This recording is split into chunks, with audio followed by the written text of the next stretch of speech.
Hi there, and welcome to The Daily Gardener, an almanac of garden history, literature, and small botanical joys. I'm Jennifer Eadling, and today is March 25th. The garden is one of the few places where we give our time freely. Our patience, our attention, our care. And somehow that care comes back to us in flowers left on a pillow, in plants grown for healing, and in words written honestly after a hard frost. Today is about devotion that gives back. Here's today's garden history. It was on this day in 1614 that the French botanical painter Nicolas Robert was born. Nicolas worked at a moment when flowers were becoming objects of fascination, status, and study. Nicolas painted on vellum, smooth calfskin prepared for painting, a surface that rewarded patience and punished haste. Tulips were pouring into Europe, rare plants were being grown and traded, and gardens were becoming collections. Nicolas did not dramatize what he saw. He clarified it. Petals, yes, but also stems, roots, and seeds. The details that let a plant be recognized again and again. In 1641, Nicolas painted the flower illustrations for La Guirlande de Jolie, a book of 61 individual flower paintings created for Jolie d'Angen, commissioned by the man who wished to marry her, Charles de Saint-Maur. According to the account, Jolie woke on her name day to find the book placed on her pillow. 61 flowers, painted one by one. A declaration of love made entirely in plants. Incredibly, Jolie did not accept the proposal right away. She made Charles wait several years. But that book still exists. Today, La Guirlande de Jolie is preserved in Paris at the Bibliothèque Nationale in France, France's national library. Not a museum, but a place where works considered culturally essential are protected for a long future. Nicolas's work survives so well because it was valued early and preserved carefully. Nicolas served two powerful patrons. First, Gaston d'Orléans, documenting rare plants in the gardens at Blois, and then later, his work passed to Louis XIV, the Sun King, who was so impressed that he created a position specifically for Nicolas. Nicolas became the official painter of miniatures for the king, responsible for painting the plants that were grown in the royal gardens. Those paintings became part of what is known as the king's vellums, thousands of botanical images painted on vellum to create a permanent visual record of the living collections. And this is where Nicolas's influence expands, because while he was working for the Royal Botanic Gardens, he trained and shaped the eye of a younger artist, Pierre-Joseph Redoute. Redoute would go on to refine the style, extend the techniques, and eventually surpass his teacher in fame, and he would be called the Raphael of flowers. But the foundation was always Nicolas. Nicolas Robert showed what botanical art could be when beauty draws you in and accuracy keeps you there.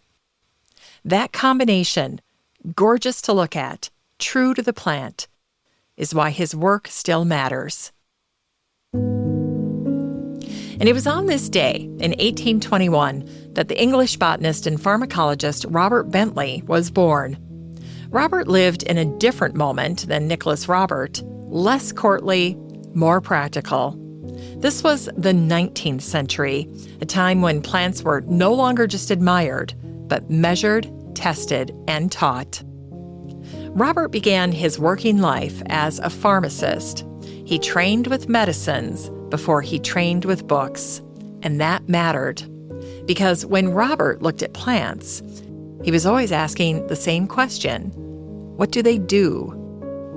He went on to study medicine and eventually became a professor of botany, teaching future doctors and pharmacists how to recognize plants not by folklore, but by structure and substance. In 1861, he published a manual of botany. It wasn't written to charm, it was written to hold.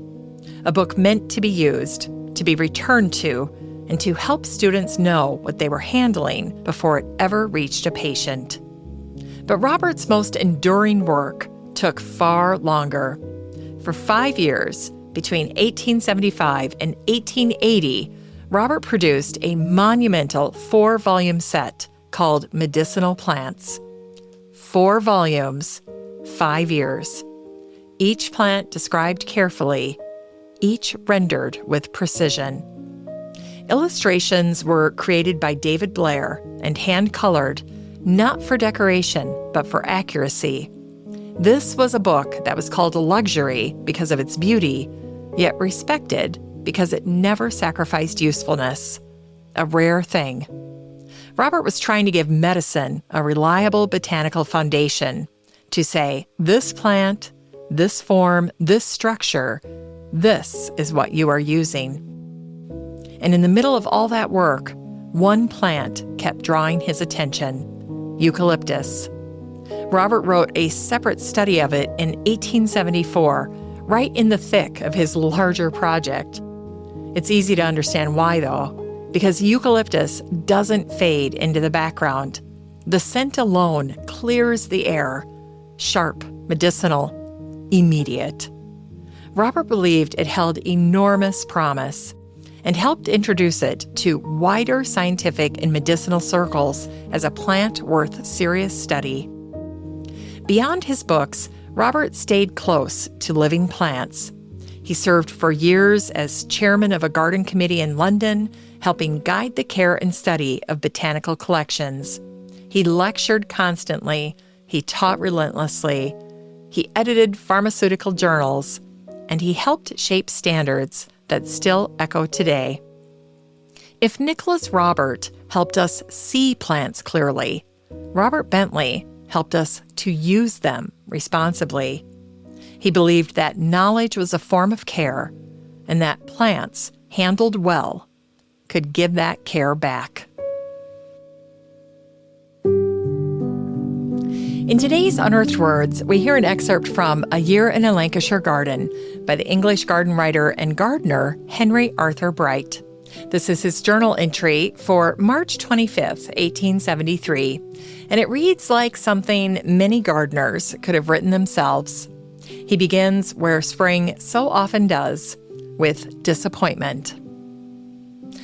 Again, we have had frost and snow, and this time it has done us harm. The early bloom of the apricot has turned black, and our chance of a crop rests with the later buds. That moment when hope shows itself early and the weather answers back. Henry doesn't dramatize it, he just keeps going. A little later in the excerpt, he turns to the work at hand and admits to a mistake many gardeners will recognize. We have been busy renewing the box edgings to our flower beds where it was required. Last year, we had carelessly laid down salt on the narrow walks to destroy some weeds, and it has injured a good deal of the box, or boxwood.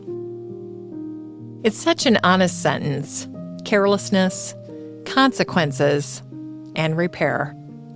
And then, my favorite turn, Henry brings poetry into the garden and quietly disagrees with it. He quotes Robert Herrick, who imagined primroses weeping because they had not yet seen the violets. Henry answers back, "My primroses, at least, have not this excuse, for we have violets in abundance, and they scent all the air as we pass through the garden door." That's a gardener speaking, not correcting the poem, just reporting what's true outside his door. And Henry ends the entry not with complaint, but with resolve. He wrote, "The last bit of planting we have done this year is an addition to our flowering trees. We've gotten 2 of the best robinias, the glutinosa and the hispida, and I shall be much disappointed if they do not prove a great success." That's the part of the note I love the most. After frost, after loss, after mistakes, Henry plants trees. It's time to grow that garden library with today's book, Laughter on the Stairs by Beverly Nichols. It's Beverly Nichols Week here on The Daily Gardener, which means all the book recommendations for this week have featured books devoted to one of gardening's most distinctive voices, Beverly Nichols. Spending a little time with Beverly is a luxury, and all week long, we get to enjoy his wit and let his dry humor stretch out a little. Laughter on the Stairs is the second book in his Mary Hall trilogy, and if Mary Hall is about claiming the garden, this one turns inward to the house, the rooms, the long, stubborn work of undoing bad taste and restoring dignity. Beverly is still sharp, still funny, still opinionated, but there's something quietly generous here. He notices how midsummer can tip people into a kind of madness, how certainty can harden, and how being in a rut isn't always failure. Sometimes it's a pause, a composting moment, a season when ideas are steeping out of sight. This book is for anyone who has lived with a place long enough to understand that beauty isn't installed. It's revised again and again. And finally, here's something sweet to ignite the little botanic spark in your heart. It was on this day in 1862 that the English artist and designer May Morris was born. May grew up in a household where beauty was taken seriously. Her father was William Morris, and the pursuit of beauty in pattern, in language, and in gardens was part of her daily life. But May was never simply an extension of her father. She was an artist in her own right, a designer, a needleworker, and a teacher with standards that did not bend. For years, much of May's work was quietly misattributed to her father. Patterns admired, designs praised, and his name attached by default. The record has been corrected now, but while she was alive, that erasure must have cut deeply. Because May knew exactly who she was. Late in life, she wrote to George Bernard Shaw, "I'm a remarkable woman, always was, though none of you seem to think so." That sentence tells us everything.